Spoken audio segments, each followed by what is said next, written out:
कोई ऐसी चीज जिससे हमें खतरा हो, जिस पर काबू पाना हमारे बस में नहीं है, ऐसा हमें लगता हो और उसी चीज को सोचते रहकर हम मन ही मन घबराते रहते हो, उसी चीज को डर कहा जाता है। डर वास्तविक भी हो सकता है और मानसिक भी। वास्तविक मतलब एक्चुअल जिस चीज को लेकर हम घबरा रहे हैं वो चीज सही में है। मानसिक मतलब कोई भी ऐसी चीज है ही नहीं, लेकिन फिर भी हम उसे अपने मन में सोच सोच कर घबराते रहकर अपने आप को डराते रहते हैं।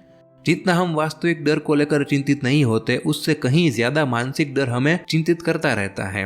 और 100% फैक्ट की बात तो ये है कि पूरी दुनिया में ज्यादातर लोग वास्तविक के मुकाबले मानसिक डर से अपने आप को बेहद दुखी कर रहे होते हैं। और इस वीडियो में हम आपसे इसी के बारे में बात करेंगे। मानसिक डर कुछ इस तरह के होते हैं। फॉर एग्जाम्पल, अगर कोई ऐसी घटना आपके साथ घटित हुई, लाइक न चाहते हुए भी आपका किसी से झगड़ा हो गया और हद से भी पार चला गया। अब इस सिचुएशन में आप खुद को कोसेंगे कि न चाहते हुए भी मुझसे ये क्या हो गया। साथ में यह भी सोचकर खुद को पागल कर देंगे कि अब आगे इसका अंजाम क्या होगा। और यही अंजाम के बारे में अनुमान लगा लगा कर आप अपने माइंड में ऐसी इमेजिनेशन क्रिएट करते हैं जो आपका डर बन जाती है। एक ऐसा डर जो वास्तव में है ही नहीं, बस एक तरह का ख्याली पुलाव है जो आप खुद को ज्यादा परेशानी में डालने के लिए बनाते रहते हैं।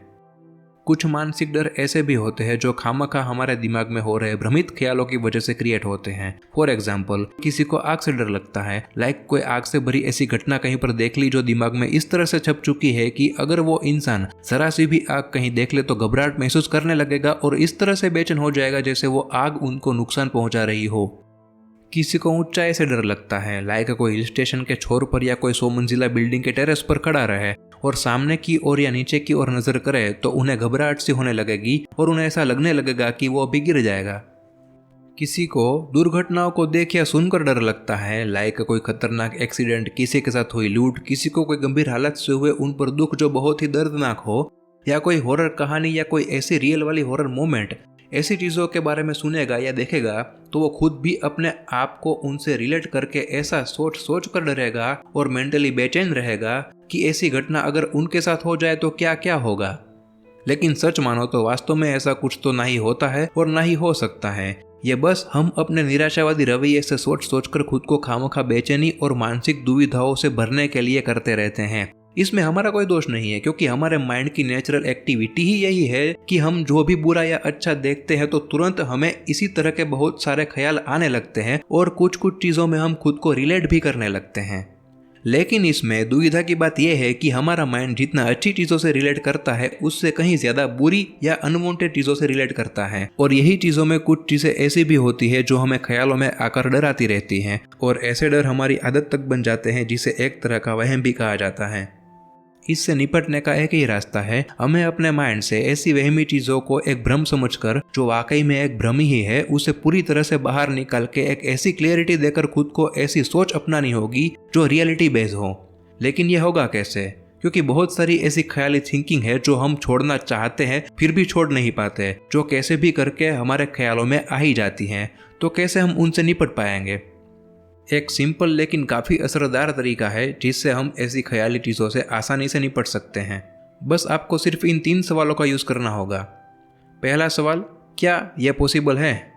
दूसरा सवाल, अगर पॉसिबल है तो क्यों है? और तीसरा सवाल, यह कैसे हो सकता है? जब कोई भ्रमित ख्याल आपके दिमाग में आए तब उस ख्याल के सामने ये पॉइंट रखें कि जो आप सोच रहे हो क्या वो वाकई में हो सकता है। ज़्यादातर बेतुके ख्याल तो सिर्फ यही पर स्टॉप हो जाएंगे। आपके सामने ये साफ हो जाएगा कि जो डरावना भ्रम आप पाल रहे हो वो कभी होना ही नहीं है। फिर भी अगर कुछ ख्याल ऐसे लगे जिनको लेकर ऐसा जवाब आए आपके दिमाग से कि ये वाकई में पॉसिबल हो सकता है, तो तुरंत दूसरा पॉइंट रखें कि अगर वाकई में पॉसिबल है तो क्यों है? क्या ऐसा रीज़न है जो उस ख्याल को पॉसिबल बनाएगा? इसमें भी मेजॉरिटी बेतुके ख्याल में कोई भी पॉसिबिलिटी वाला आंसर आपको नहीं मिलेगा। अगर कोई रीज़न आपको मिल भी जाए तो फिर उस रीज़न पर यही सवाल करें कि ये रीज़न कैसे हो सकता है, कैसे ये पॉसिबिलिटी दिखा सकता है। वी गारंटीड आपको कोई भी ऐसा आंसर नहीं मिलेगा जो आपके ऐसे भ्रमित ख्यालों की पॉसिबिलिटी दिखा सकें। फिर भी अगर कोई रीज़न मिले तो उस रीज़न पर यह सेम सवाल करें कि ये रीज़न कैसे हो सकता है। लास्ट में सभी भ्रमित ख्यालों का सिर्फ एक ही कंक्लूजन मिलेगा, जो होगा कुछ भी नहीं। रीज़न शायद बहुत सारे सामने आ जाए, फिर भी कोई ऐसा ठोस रीज़न या आंसर आपको नहीं मिलेगा जो आपके डरावने एज वेल एज भ्रमित ख्यालों की पॉसिबिलिटी दिखा सकें। सब अपने आप आपके सामने क्लियर हो जाएगा कि आप जिस चीज को लेकर बेचैन हो या डर रहे हो या फिर जो भ्रमित ख्याल अपने दिमाग में समाकर बैठे हो, ऐसा कुछ भी कभी था भी नहीं, कुछ भी कभी है ही नहीं और कभी कुछ भी होगा भी नहीं। Mental fear arises from confused thoughts. If you deal with them, then understand that you have won the world.